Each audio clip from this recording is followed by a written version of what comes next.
Last year's BlackBerry PRIV was a signal for change. It was a keyboard-centric smartphone that ditched the company's own mobile OS and chose instead to go full-on Android. Well, they're following up that device with yet another Android-powered one, the DTEK50, which might have one of the lamest names in phone history, but it's actually being targeted towards enterprise and business users. Add to that its low starting cost of $300, it's signaling yet another shift for the company.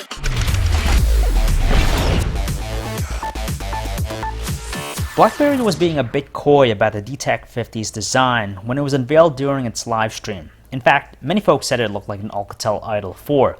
Well, that's confirmed because they said that they actually reached out to TCL for the design. There's nothing wrong with that, just because this is a practice that has been done countless times before.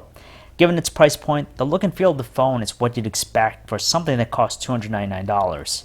You have a rubbery textured rear surface, an accented metal trim bezel around the sides, and a slim and light package that makes it more manageable to use than the PRIV. Let's be real here for a moment. There's nothing special about the design, and it kind of makes you wonder what's their focus, seeing that they've got someone else to actually go ahead and design the phone.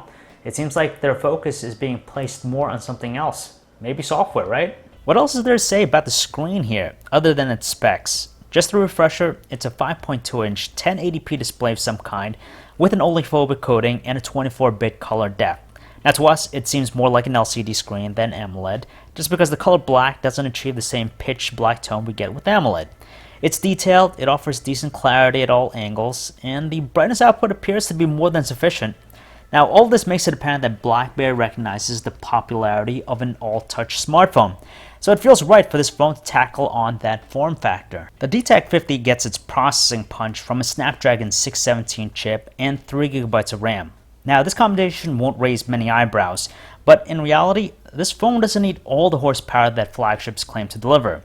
Most folks who are thinking about buying this phone are probably more interested in the software and security. Still, the phone manages to exhibit a tolerant level of responsiveness with most basic tasks.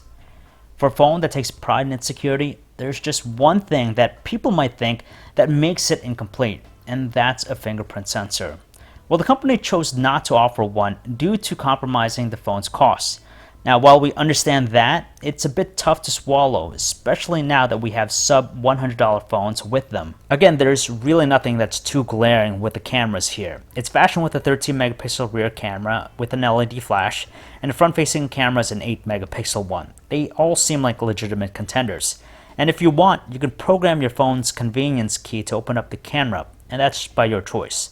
Speaking of the camera app, it's pretty ordinary. We haven't spent a whole lot of time with the phone yet, but we're really curious to see how these cameras perform. The BlackBerry DTEK50 follows in the same footsteps as the PRIV by running Android and the company's DTEK software. That software oversees what's happening to the phone, like what services and hardware are being accessed by the apps, and also informs you about the phone's overall security status. The Android experience is a welcome one, but it's enhanced by the protection of DTEK. The problem here with the software is that there's nothing that differentiates the experience here at the DTEK50 than, say, last year what we saw with the PRIV. They're essentially the same, save for the convenience key integration. Quite frankly, the DTEK50 is the keyboardless version of the PRIV. While that's a generality, there's still the matter of specs, and that's where the PRIV will continue to be regarded as the superior one. There's still hope for the DTEK50, even though the software experience is similar and unchanged. That's because its design will certainly appeal to the masses with its all-touch form factor. Price-wise, it also has an advantage because it's priced lower at $299. That's an aggressive price point to be at right from the onset. Despite that, it has a lot of other phones to compete against in that price bracket. Those who are particular about their phone security will want to keep this one in consideration. But for a little bit more, there's also the PRIV, right? And that's our quick hands-on look with the BlackBerry DTEK50. If you guys want to learn more about this phone, you can read our hands-on about it. Check out our website, androidauthority.com. This is John V, signing off.